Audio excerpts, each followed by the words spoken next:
नमो अरिहन्ताणं नमो सिद्धाणं नमो आयरीयाणं नमो वज्रायाणं नमो लोय सव्यसाहूनम् एष सुरासुरमणुषं वन्दितं धोदघायिकं ममलं प्रणमामि वर्धमानं तीर्थं धम्मस्य कर्तारम्।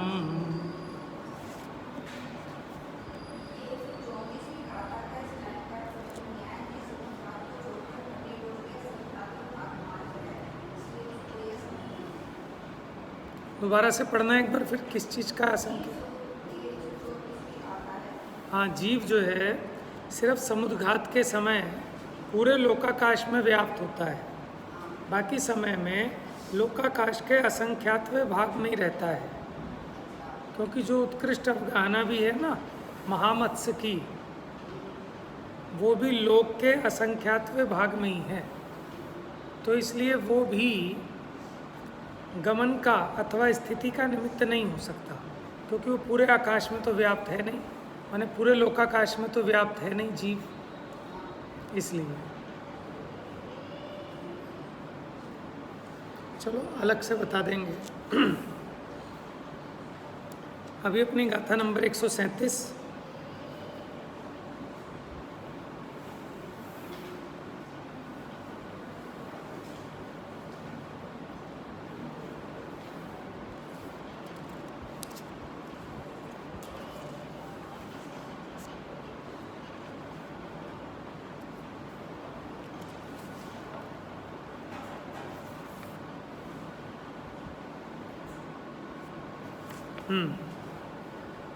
तो चली भी थी कुछ, ये है ना थोड़ा सा टीका का पार्ट रह गया था, तो इसको फिर से देखते हैं। पेज नंबर 270, गाथा नंबर 137। जदते नपदेसा तदपदेसा हवन्ति शेषाणम् अपदेशो परमाणु तेन पदेषु भवो भणिदो।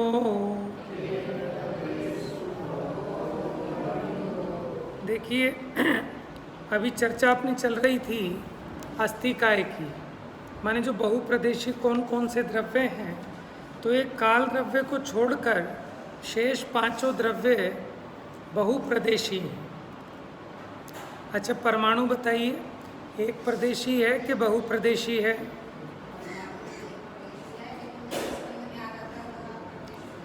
है तो एक प्रदेशी, लेकिन उनमें स्कंद रूप होने की योग्यता होती है, तो फिर वो बहुप्रदेशी हो जाते हैं पुद्गल, इसलिए पुद्गल को उपचार से बहुप्रदेशी लिया गया है, ठीक है ना। वैसे एक शुद्ध पुद्गल परमाणु एक प्रदेशी है, और एक प्रदेशी को हमने अप्रदेशी भी कहा।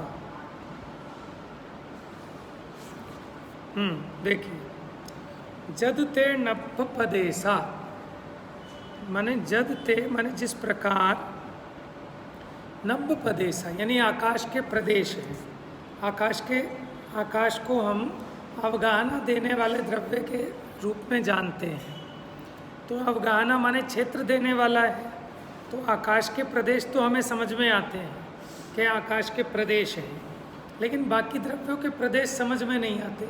उनके प्रदेश कैसे होंगे? प्रदेश तो आकाश के होंगे, जीव के, पुद्गल के, धर्म के प्रदेश कहाँ होंगे? क्योंकि वो तो जगह का नाम है ना प्रदेश, भले वो बहुत सूक्ष्म सी जगह है तो उसको प्रदेश कहते हैं। तो कहते हैं जिस प्रकार नभ पदेसा, जैसे आकाश के प्रदेश हैं, तदप पदेसा हवंति शेषाणम, उसी प्रकार शेष द्रव्यों के भी प्रदेश होते हैं। अपदेशो परमाणु, के अप्रदेशी सिर्फ परमाणु है। अप्रदेशी इसलिए कह रहे हैं क्योंकि बहुत प्रदेश नहीं है, सिर्फ एक प्रदेश है। और कल इस पर हमने चर्चा की थी ना कि जब एक ही राज्य है तो उसमें पूछे कि आपके कितने राज्य हैं, तो यही कहेगा कोई नहीं। कि कोई नहीं क्यों, एक तो हो कि हाँ एक हैं, लेकिन हमारे अलावा और नहीं है उसमें। तो इसलिए और गिनती भी अपने यहाँ 2 से प्रारंभ होती है, क्योंकि किसी भी चीज़ को गिनने की आवश्यकता तब होती है जब वो अनेक हो। एक वस्तु हो तो उसको गिनने की आवश्यकता नहीं होती। और अनेक कहाँ से प्रारंभ होता है? 2 से। एक अनेक, जो एक नहीं है वो अनेक है, तो अनेक को गिनने की आवश्यकता होती है। एक को कोई नहीं गिनता। किसी के 6 बच्चे हों तो वो गिनते, चलो भाई लाइन से आओ, 1 उतर गया, 2 उतर गए, 3 उतर गए, 4 5 6। एक ही बच्चा हो, अब उसे कौन गिनेगा? समझ में आया? तो इसलिए पुद्गल द्रव्य को अप्रदेशी कहा। अप्रदेशी का मतलब लेना एक प्रदेशी। ठीक है। और देखो जो है वो यही है, अब उसमें एक और अनेक का भेद ही खड़ा नहीं होता। ठीक है, इसलिए वो अप्रदेशी कह रहे हैं। हाँ, अपदेशो परमाणु, जो अप्रदेशी परमाणु है, तेण पदे सुभवो भणिदो, माने उसको प्रदेशों को उद्भव करने वाला भणिदो माने कहा गया है। प्रदेशों को उत्पन्न करने वाला माने उन प्रदेशों की सिद्धि करने वाला, क्योंकि हम क्षेत्र का माप प्रदेश में करते हैं। और प्रदेश क्या है कि एक शुद्ध पुद्गल परमाणु आकाश के जितने क्षेत्र को घेरता है उसको हम एक प्रदेश कहते हैं। आगे गाथाएं आएंगी, अभी उसमें सिद्ध करेंगे। तो उस परमाणु के माध्यम से बाकी द्रव्यों के कितने प्रदेश हैं वो सिद्ध होते हैं। जैसे धर्म द्रव्य के कितने प्रदेशी है, तो वो परमाणु जितना स्थान घेरता है उसके हिसाब से अगर हम मापें तो बैठता है कि सब असंख्यात प्रदेशी है। आकाश अनंत प्रदेशी है, जीव असंख्यात प्रदेशी है, पुद्गल एक प्रदेशी, 2 प्रदेश आदि लेकर संख्यात असंख्यात अनंत प्रदेशी भी हो सकते हैं स्कंदों की अपेक्षा। देखिए अब टीका।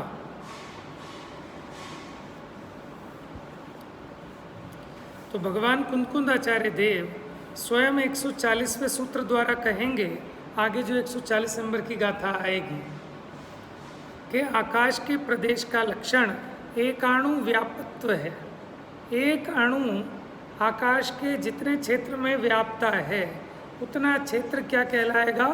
प्रदेश। तो प्रदेश का लक्षण क्या बताया? एकाणु व्याप्त। ठीक है, एकाणु व्याप्यत्व। एक अणु जितने क्षेत्र में व्यापता है उसको कहते हैं एक प्रदेश। अर्थात एक परमाणु से व्याप्त होना वह प्रदेश का लक्षण है। लेकिन उस एक अकेले प्रदेश में सारे परमाणु आ सकते हैं। ये बड़ी गजब की बात है। क्या कहा? एक प्रदेश किसको कहते हैं? कि एक परमाणु जितने स्थान को घेरता है आकाश के उसे एक प्रदेश कहते हैं। लेकिन वो एक प्रदेश सारे परमाणुओं को स्थान देने में समर्थ है। इसका कारण उस आकाश के प्रदेश की अवगाहना शक्ति है। विरोधी बातें हैं कि एक तरफ तो आप नाप ही ऐसे कर रहे हो कि जो आकाश परमाणु आकाश के जितने एरिया को घेरे वो एक प्रदेश है, तो एक परमाणु आएगा ना एक प्रदेश में।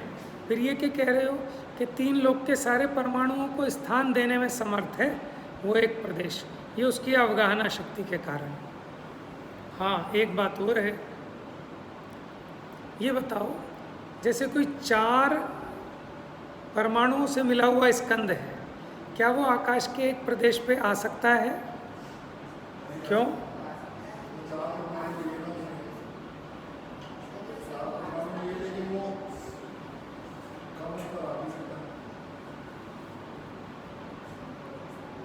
देखो इसमें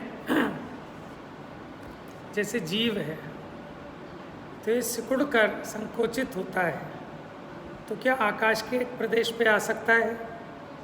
क्यों नहीं आ सकता? है? क्यों चाहिए? हाँ, क्योंकि जो छोटी से छोटी अवगाहना है ना, सूक्ष्म लब्धि है पर्याप्तक निगोदिया जीव की, और वो भी तीसरे समय में, और वो भी कैसा कि उसमें है कि ऋजु गति से आया हो कि तीन मोड़े वाली गति से। वो तो संश्लेष के लिए है कि अक्षर के असंख्यात भाग ज्ञान उसी को होगा कि जो तीन मोड़े लेकर आया हो, है ना। खैर, तो जो छोटी से छोटी भी अवगाहना जीव अगर धारण करेगा तो एक प्रदेशी दो प्रदेशी नहीं होगी, वो अवगाहना भी अंगुल के असंख्यातवे भाग प्रमाण होती है, और वो भी आकाश के कम से कम असंख्यात प्रदेशों को घेरती है। दूसरी बात, अब जब ये कहते हैं ना, तो वो कहते हैं कि सभी अणुओं को स्थान देने में समर्थ है। ये नहीं कहते कि सभी स्कंधों को। क्या कहते हैं कि वो विश्व के माने एक परमाणु आकाश के जितने क्षेत्र को घेरता है उसको एक प्रदेश कहते हैं, और वो प्रदेश जगत के सभी परमाणुओं को स्थान देने में समर्थ है, न कि स्कंधों को। अब ये थोड़ा और खोजना पड़ेगा।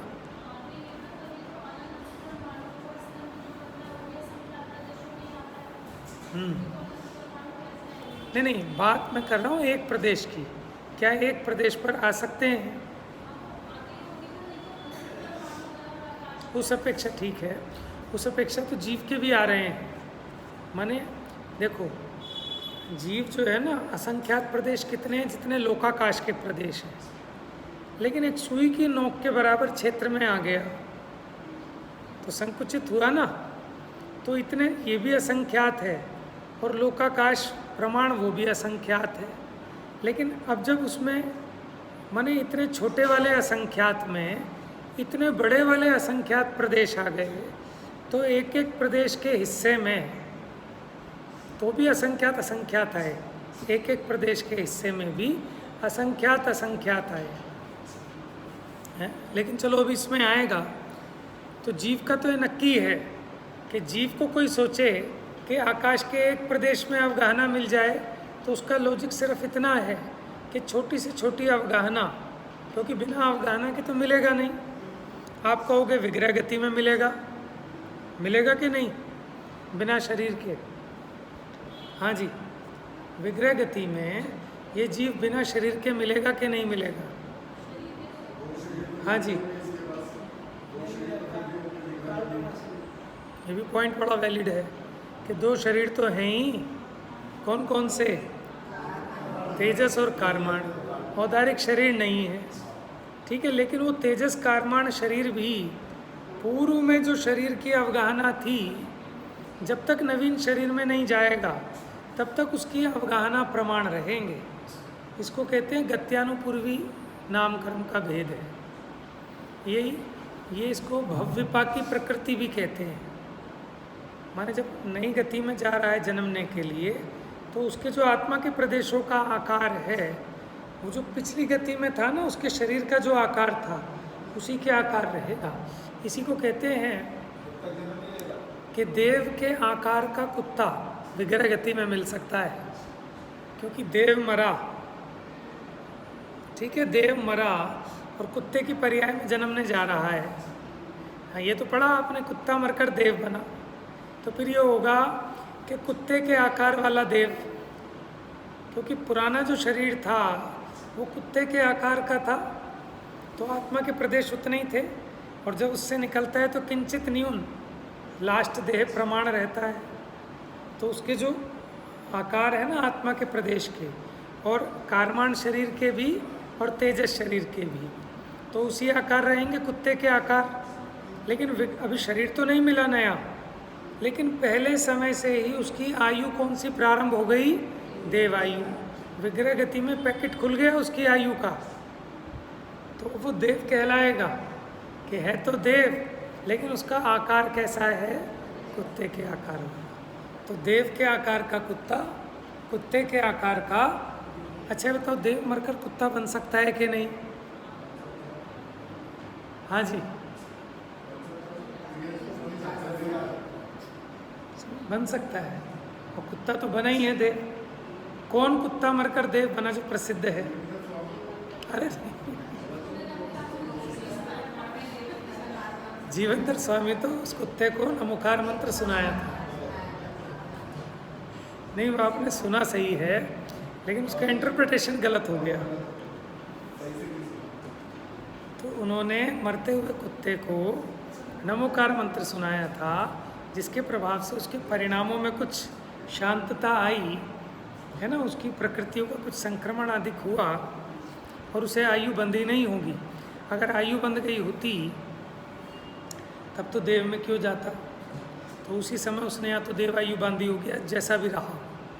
तो जीवनधर स्वामी ने उसको नमोकार मंत्र सुनाया तो वो देव गति में गया कुत्ता। ऐसे ही एक का और सुनते हैं ना।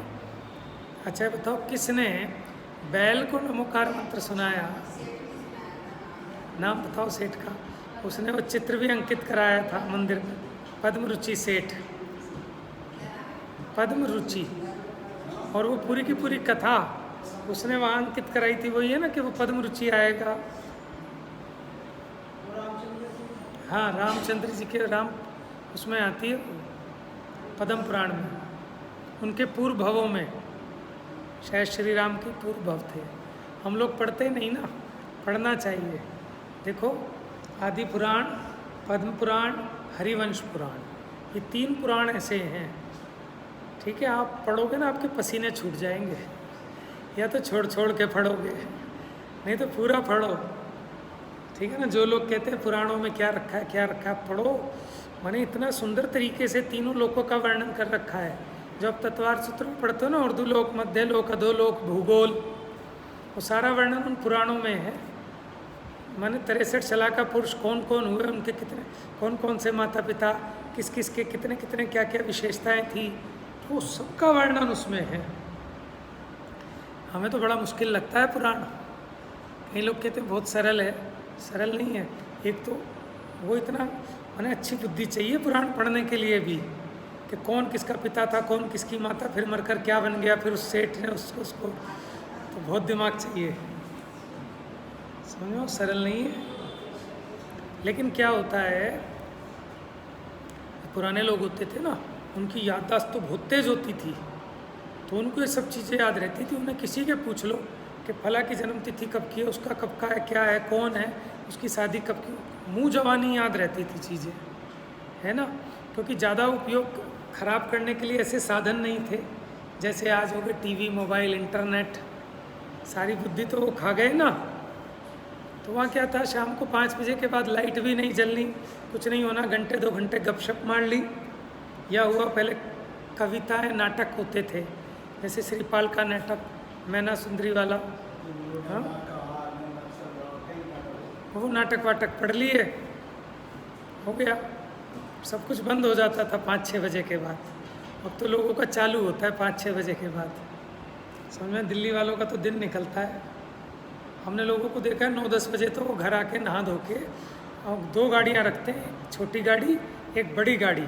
तो 9-10 बजे वो बड़ी गाड़ियाँ निकालते हैं अपने घरों से, फिर घूमने जाते हैं, फिर रात भर घूमते घामते हैं, फिर 3-4 बजे आके सोते हैं, फिर सुबह 10 बजे उठते हैं, फिर 11-12 बजे अपने काम धंधे पे जाते हैं।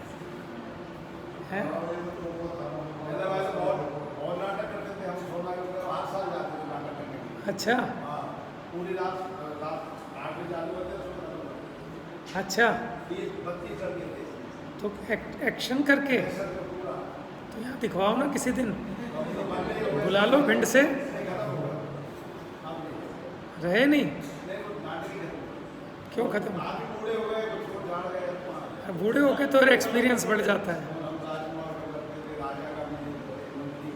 तो ये बहुत अच्छी विधा है कि जो पूरा पुराण आप पढ़ के नहीं समझा सकते साल भर में, वो आप 1-2 घंटे के नाटक में माने ऐसा उसका चरित्र चित्रण कर देते हैं कि वो छाप पड़ जाती है पूरी तरह से, है ना।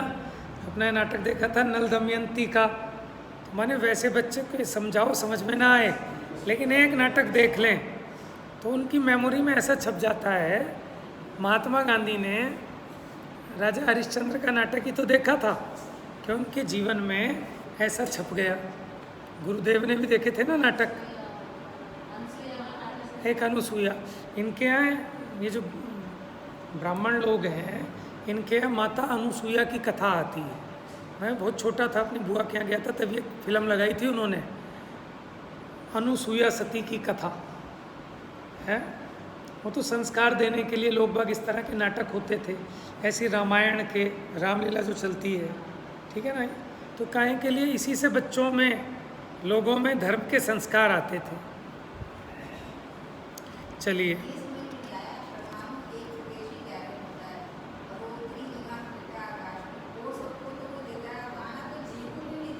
वो तो दे देगा, लेकिन जीव ऐसा है ना, बिना शरीर वाला जीव यहाँ आएगा नहीं, वो तो मुक्त हो जाएगा।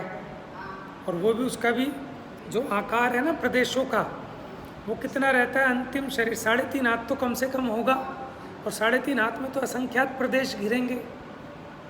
समझ में है? मैं यही तो कह रहा हूँ ना कि जो सिद्ध दशा में भी जा रहे हैं तो भी कम से कम 3.5 हाथ के तो होंगे ही, उससे छोटे तो सिद्ध भगवान हो ही नहीं सकते। हाँ, प्रॉब्लम ये है।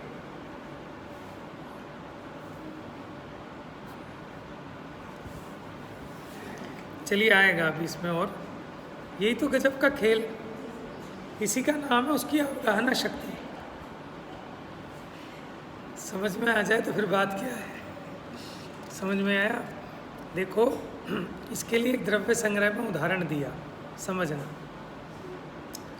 जैसे एक मटका लिया, मटके को राख से भर दिया पूरा, भर गया कि नहीं भर गया? भर गया ना। अब उसमें ऊँटनी का दूध डालो, ठीक है, आ गया कि नहीं आ गया? कैसे आ गया? जब वो भर गया था तो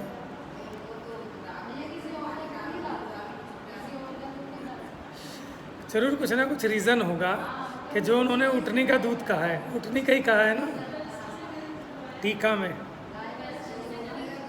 वैसे बहुत गाढ़ा होता है, बहुत गाढ़ा होता है उसका। महावीर जी जाते हैं ना, तो वहाँ वो निकाल रहे होते हैं ऊँटनी के दूध, और उसमें बहुत जल्दी कीड़े पड़ जाते हैं, इतना गाढ़ा हो जाता है वो। और फिर उसके बाद कहा कि अब वो फुल हो गया, अब और दूध नहीं आ पा रहा, अब उसमें सुइयाँ डालो, आ जाएंगी नहीं आ जाएंगी? ये तो उदाहरण है ना। ये तो जगह थी तो आ गया, आपको दिख रहा था कि जगह फुल हो गई। लोग कहते हैं ना, दिल में जगह होनी चाहिए, हाउसफुल हो गया कि जगह नहीं, अरे साहब दिल में जगह होनी चाहिए, जगह सब बन जाती है। तो ऐसे ही आकाश द्रव्य कहता है कि हमारे दिल में बहुत जगह है, ये उसकी अवगाहना शक्ति है, ये उसका अवगाहना का गुण है। जैसे अक्षीण महानस रिद्धि है कि वो छोटी सी रसोई में चक्रवर्ती की पूरी सेना समा जाए, कैसे समाएगी? समझ में? वो रिद्धि से क्या है, अपने ज़्यादा समझ में तो नहीं आएंगी, लेकिन इतना तो समझ में आना चाहिए कि बात यथार्थ है और उस द्रव्य की ऐसी योग्यता है। माने ये तो लगे कि आश्चर्य की बात है। अभी आपको इतना तो समझ में आया ना कि आश्चर्य की बात है, इसलिए बात बैठ नहीं रही। लेकिन लोगों को तो इतना भी समझ में नहीं आता, तो चुप ही रहते हैं कि कहना क्या चाह रहे हो है।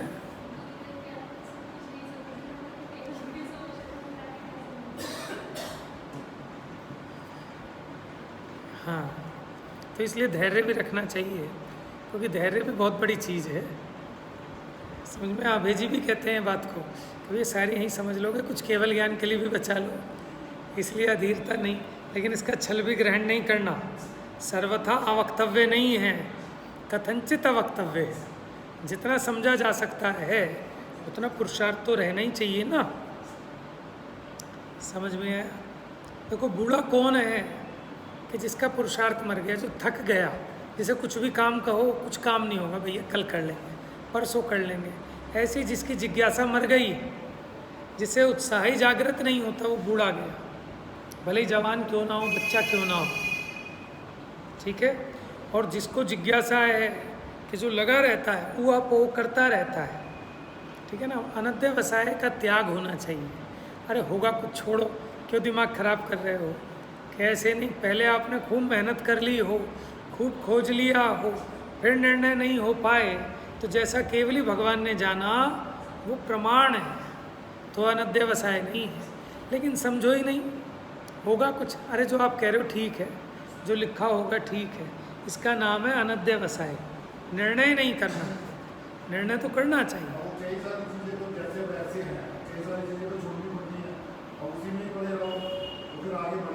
लेकिन आप देखो ना जिज्ञासा, आपने अपनी ताकत लगा ली, आपने ढूंढ लिया 10, 20, 50 शास्त्रों में और फिर भी नहीं मिल रहा, तब क्या करें, मजबूरी है। तभी तो ऐसा होगा कि आपको भी फिर आहारक रिद्धि सिद्ध होगी किसी दिन, जब आप मुनि बनेंगे। ठीक है, ऐसी कोई विशेष जिज्ञासा होगी, वो होता यही है।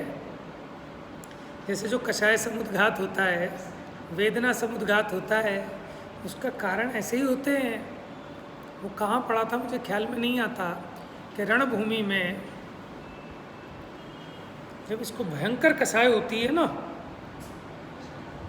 तो उसके आत्मा के प्रदेश उसके शरीर से बाहर निकलते हैं और निकलकर जो सामने शत्रु है उसका घात कर देते हैं एकदम। गर्दन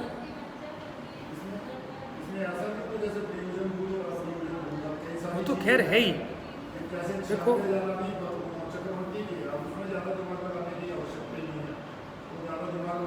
लेकिन ऐसा है ना, या तो हम उतने वीतरागी हो गए हों, अभी तो पड़ोसियों के यहाँ क्या हो गया, कैसे शोर मच रहा था।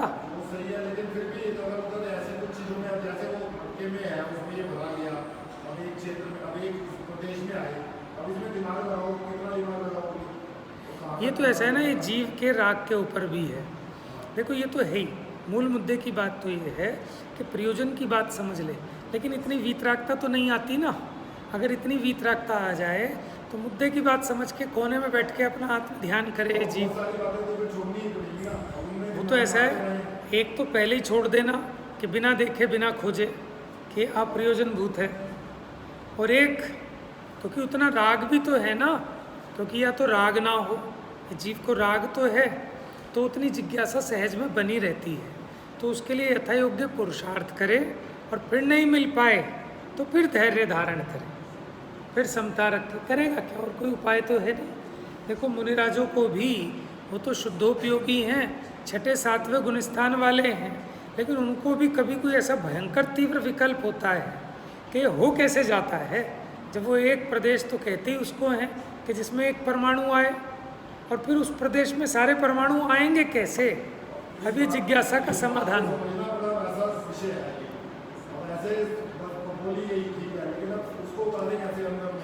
तो यही तो कह रहा हूँ ना, अब मुनिराज के इसी तरह की कोई ऐसी जिज्ञासा तीव्र चलती होगी, तभी तो उनके आहारक पुतला निकलता है। और इसी प्रकार की जिज्ञासाओं के लिए, प्रयोजन भूत के लिए नहीं, प्रयोजन भूत चीज़ों का निर्णय होने पर ही सम्यक दर्शन होता है। प्रयोजन भूत तत्व के बारे में अगर गलती है, तब तो सम्यक दर्शन भी नहीं हो सकता।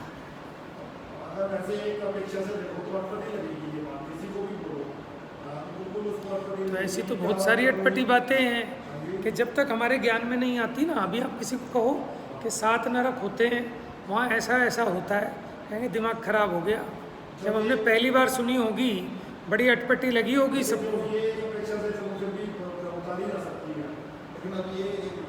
ऐसा है ना, आपने पहली बार सुनी है, क्योंकि नरक स्वर्ग की चर्चा हम पैदा होते से ही सुनते हैं, इसलिए हमको लगता है कि हाँ वो तो चलो फिर भी ठीक है। अभी हमने पहली बार सुनी है। अब हमने मान लो अगर आप 20 साल से पढ़ रहे हो आगम, और हमें तो 20 साल से पढ़ने सुनने में आ रही है, तो हमको नई नहीं लग रही ना, हमको लग रहा है तो बात यथार्थ है, बहुत जगह आई है, फैमिलियर हो जाते हैं ना उस चीज़ से। तो ये तो है ही खैर कि नहीं आए ना, कोई ज़्यादा आकुलता होने की ज़रूरत नहीं है। मुद्दे की बात आपको मोक्ष मार्ग में, जिससे आपका मोक्ष मार्ग सध जाए, ऐसे 7 तत्वों का, देव गुरु धर्म का, आप्त आगम पदार्थ का, इनका निर्णय तो जरूरी है। और उनका भी कितना निर्णय कि प्रयोजनभूत, कि जिससे मेरे सम्यक दर्शन आदि मोक्ष मार्ग का माने वो प्रशस्त हो, बस उसमें भी उतना ज़्यादा बाल की खाल नहीं। ठीक है, लेकिन अगर जितनी बुद्धि है, अब अपने उपयोग को लगाएं कैसे। हमारा उपयोग नहीं लगता, अब कितनी देर हम आत्मा के ध्यान में बैठे, नहीं लगता, क्योंकि राग की भूमिका है। तो फिर जिससे मेरा उपयोग उन्हीं 6 द्रव्य, 7 तत्व, आत्मा परमात्मा की चर्चा में लगा रहे, तो मुनिराज भी बुद्धिपूर्वक कर्णानियोग को लिखा। तो लोग तो यही कहेंगे कर्णानियोग को तो सारा विषय प्रयोजन भूत है।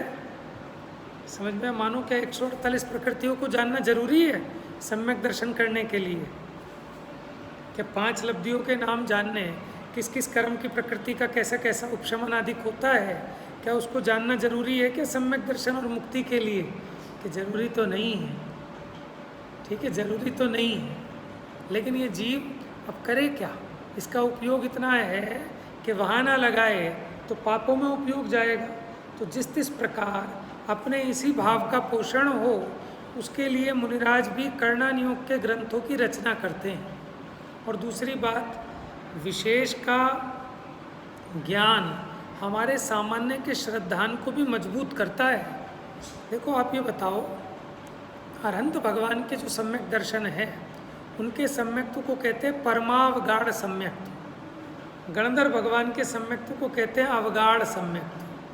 क्यों? कि जितना जितना उनका ज्ञान निर्मल होता जा रहा है, उस अपेक्षा उनके श्रद्धान में भी और अधिक दृढ़ता आ रही है।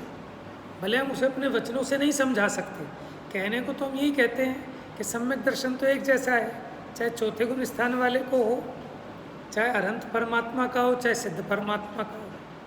लेकिन बहुत सूक्ष्म विषय हैं जो कि अपने ज्ञान में आते नहीं हैं। लेकिन एक बात तो आनी चाहिए ना कि ऐसा भी कोई विषय है, कभी मौका लगे, कभी समो शरण में पहुंच जाओ तो पूछ लेना। देखो भगवान कैसे समझाते हैं, क्या समझाते हैं, समझ में आया? तो कोई बड़ी बातें नहीं हैं। अभी हमारा क्षोभक्षम ज्ञानहीन है, इसलिए हमको लग रहा है जब जो द्वादशांग के पाठी होंगे उनको इसकी कुछ भावभासना भी होती होगी। अभी तो ऐसे ऐसे कर्णानियोग के विषय हैं, जैसे वो अनिवृत्तिकरण के परिणाम, अपूर्वकरण के परिणाम, जो करण लब्धि के परिणाम हैं, उसको समझने में दिमाग खराब हो जाए। लेकिन आचार्यों ने उसको इतना सरल कर दिया, अंक संदृष्टि बना दी, उसकी अंक संदृष्टि से समझा दिया। हो सकता है ना? तो ये नहीं सोचना चाहिए कि समझ में नहीं आएगी, कि समझाने वाले की कला होती है, ठीक है ना? तो कई बार ऐसा होता है ना कि जब तक हमें कोई नहीं मिल रहा तो हमारे प्रश्नों का समाधान नहीं मिलता। अब कोई विद्वान आए और कहे पूछो साहब आपके क्या प्रश्न हैं, तो आपके प्रश्न ही खड़े नहीं होते, है ना? तो जिज्ञासा मरने नहीं देनी चाहिए, जिज्ञासा बनी रहनी चाहिए। अगर जिज्ञासा है तो हमारी अध्ययन में रुचि बढ़ती है, फिर हम खोजेंगे। ये वाला क्वेश्चन विद्वानों से पूछें। हाँ, मेरे को लगता नहीं पूछने का कोई फायदा होगा। नहीं होगा, नहीं होगा। क्वेश्चन है, ऐसे मैंने पहले पूछे भी, लेकिन बाद में निष्कर्ष ये निकला कि कोई फायदा नहीं पूछने। वो बहस करते रहो, ये वाला क्वेश्चन हाँ, जैसे आपने कहा। लेकिन अब पूछने के बाद आप ये निर्णय करो कि अब पूछने की ज़रूरत नहीं है, और एक पूछे बिना ही। हाँ, ये तो सही कह रहे हो। हाँ, नहीं नहीं बताएं, नहीं। तो इसलिए मैंने कहा समूह शरण में जब जाओ,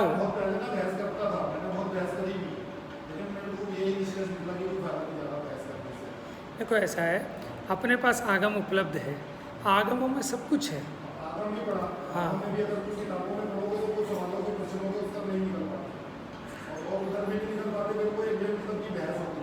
नहीं, बहस किसी से नहीं करना।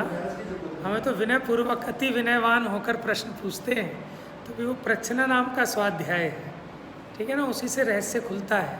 अगर आप प्रश्न नहीं पूछें तो विद्वानों को भी जंग लग जाएगा। समझ में आया ना? इसलिए प्रश्न पूछना वो विद्वानों पे उपकार करना है, स्वयं का तो है ही, लेकिन उनका भी उपकार है, क्योंकि उनका भी उपयोग विशुद्धि को प्राप्त होता है, ठीक है? चलिए, वो तो अपेक्षाएं बहुत हैं। तो जब समूह शरण में जाएं, ठीक है, तब पूछ लेना, और समझ में आ जाए तो हमें भी समझा देना। और हंसने की बात नहीं है, इसमें कोई आश्चर्य नहीं है, होता है ऐसा।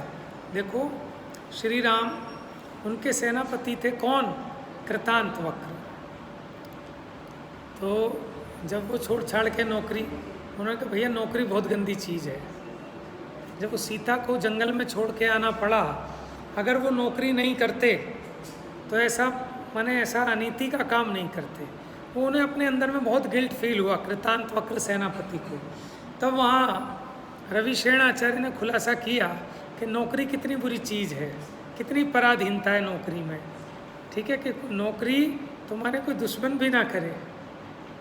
नहीं, वो सीता को छोड़ के आए जंगल में, फिर उसके बाद उन्होंने दीक्षा ली, तो श्री राम से जब चर्चा हुई तो उन्होंने कहा भैया अगर मैं कभी धर्म मार्ग से च्युत हूँ तो तुम मुझे संबोधना, और तुम अगर च्युत होंगे तो मैं तुम्हें संबोधूंगा। अच्छा, जटायु का भी ऐसा ही था ना। ये जटायु जो मर के क्या बना था, ये वही देव था जब ये 6 महीने तक लक्ष्मण को लेकर ढोते रहे। एक तो कृतांत है,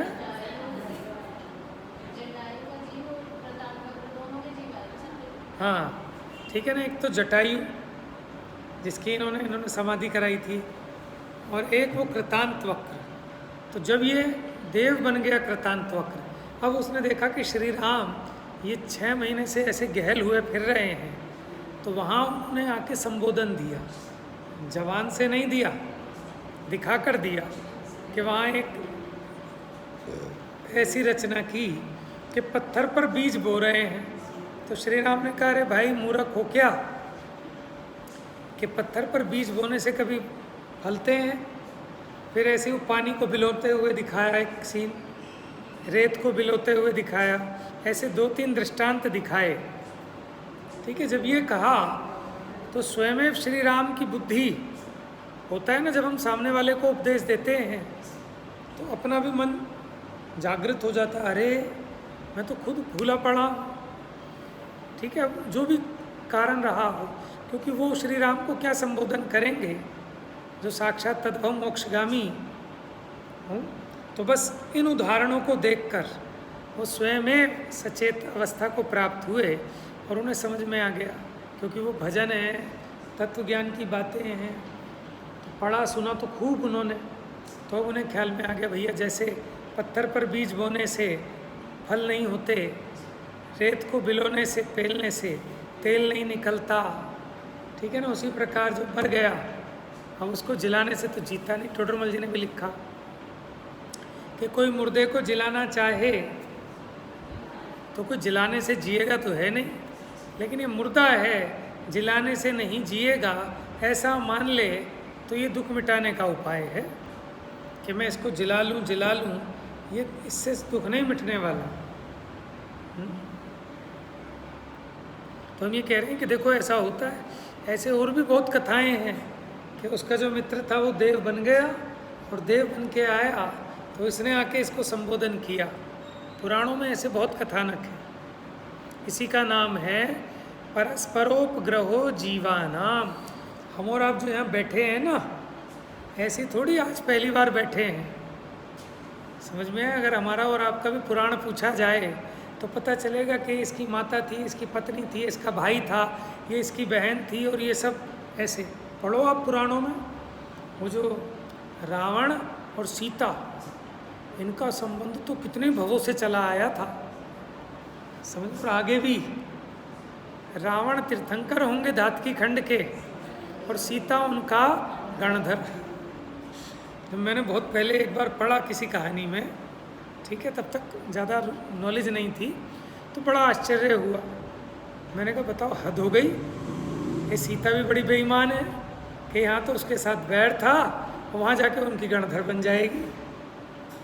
हैं, ये तो हमें लगता है ना अपनी छोटी बुद्धि से, और ज्ञानी कैसे होते हैं कि वो बैर नहीं रखते, वो तो क्षणिक होता है। जो कषाय आदि खाई, आ गई चली गई, बैर क्या बांधना है, समझ में। और देखो नरक में संबोधने गई, किसको संबोधने गई? नहीं गया, क्योंकि गई तो सीता के भव की अपेक्षा कह रहे हैं, वो तो अच्युतेंद्र गया। अच्युत माने वो 16वें स्वर्ग में गई ना, वहाँ पर क्या बनी? अच्युतेंद्र, स्त्री पर्याय का छेद किया, और फिर तीसरे नरक तक संबोधने गई। किसको संबोधने गई? रावण को के लक्ष्मण को? हैं, ये भी मुझे याद नहीं है, बताओ। लेकिन उसे राग किसके प्रति आया था ये बताओ, हैं? मुझे भी ऐसा ही लगता है कि शायद रावण के प्रति। और लोगों को क्या लगता है कि लक्ष्मण देवर थे ना, इसलिए देवर को संबोधने गई है, क्योंकि रावण के साथ उनका बहुत पुराना भवों का संबंध चला आया था।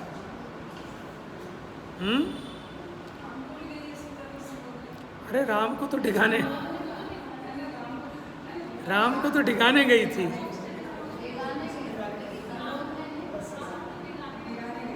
समझ में है? जब श्री राम एकदम जोरदार तपस्या में लीन हो गए तो उसके राग ने जोर मारा। किसने? अच्युतेंद्र ने, कि एक साथ जाएंगे, कि पहले क्यों है, तो चले जाएंगे बेचारे, मैं फिर अकेला। ठीक है ना? माने कहीं ना कहीं जीव, देखो राग का संस्कार भी कितना गाढ़ा रहता है जीव को, है ना? इसीलिए ना ज़्यादा किसी से मित्रता करना, ना ज़्यादा दुश्मनी करना, क्योंकि उससे क्या होता है, संसार ही बढ़ता है। ठीक है? तो मोह तो जितना घटे उतना ही भला है, क्योंकि वो कष्टदायक होता है। चाहे मित्रपने का राग हो, चाहे शत्रुपने का। वो सुकौशल मुनि की माँ को उनसे राग था ना, द्वेष तो नहीं था, लेकिन वो राग, इतनी तीव्रता थी उस राग में, उस राग के कारण वो माँ आर्त ध्यान से मरकर क्रूर शेरनी बनी और अपने ही उस पुत्र का, ठीक है ना, कैसे शरीर नोच नोच के खाया, है ना? तो इसलिए माने आप कहते हो ना कि भैया इस जन्म में ये संयोग मिला, अगले जन्म में ना मिले, तो ऐसा भी निदान नहीं बांधना, क्योंकि आपने जो उससे शत्रुता का निदान बांधा ना, तो वो नियम से आपका संयोगी बनेगा, आपका पुत्र बन के आ जाएगा घर में और प्राण पी लेगा आपके, और आप भी राजी राजी पिलाओगे, है कि नहीं? पहले तो नहीं देते थे उसे, अब सब कुछ उसके लिए कर करके प्यार से दे के जाओगे। और आचार्यों ने लिखा है, ठगों की टोली, पुराना कर्जदार घर में पुत्र बन के आ जाता है और सब लूट लेता है। चलिए शाबाश, तो अपनी बात इतनी बात पे ही हो गई कि जो एक प्रदेश को घेरता है, परमाणु जितने आकाश के क्षेत्र को घेरता है उसे एक प्रदेश कहते हैं, और वो एक अकेला प्रदेश समस्त परमाणुओं को स्थान देने में सक्षम है। ठीक है? और ये उसकी अवगाहना शक्ति का चमत्कार है। एक और उदाहरण देता हूँ आपको। जैसे आपने यहाँ एक कैंडल जलाई, ठीक है, एक मोमबत्ती जलाई, अब उससे पूरा हॉल भर गया ना, प्रकाशित हो गया ना, लेकिन इसी हॉल में कितनी मोमबत्तियों का प्रकाश आ सकता है? जब एक से भर गया, लेकिन फिर भी और आ जाता है ना, दूसरी मोमबत्ती जलाओ, तीसरी, आप करोड़ों जला लेना, सबका प्रकाश आ जाएगा कि नहीं आ जाएगा? और दिखता भी है, तभी उसकी लाइट बढ़ती चली जाती है। समझ में आया? तो थोड़ा अनुमान कराया जा सकता है, और आचार्यों ने कराया भी है। ऐसा नहीं है कि सर्वथा असंभव है, उनको भी नहीं आ सकते। वो इसलिए नहीं आ सकते क्योंकि धर्म तो पूरे में व्याप्त है, असंख्यात प्रदेशी है, तो वो एक उस पर आ ही नहीं सकता। जीव भी नहीं आ सकता, क्योंकि जो एक प्रदेशी हो गए ना, वही तो आ सकते हैं उस एक प्रदेश पर।